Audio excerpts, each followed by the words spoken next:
চলো আজকে আমার সাধারণ জীবনযাপনের একটা অংশ তোমাদের সঙ্গে শেয়ার করি। সকালবেলা উঠে যা যা কাজকর্ম থাকে আর কি, দেখতেই পেলে 5টা 20 তখন ঘুম ভেঙেছে। আর সকালবেলা উঠে সবথেকে বড় কাজ হলো এই চুলটাকে টিকির উপরে তোলা।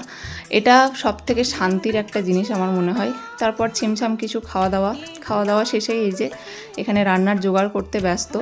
আর রান্নার জোগাড় হয়ে গেলেই তড়িঘড়ি রান্না চাপিয়ে দেওয়াটা আমার একটা কাজ বা স্বভাবের মধ্যে পড়ে। যা গরম পড়েছে, যত তাড়াতাড়ি কাজবাজ বাগিয়ে নিতে পারবো তত তাড়াতাড়ি ভালো।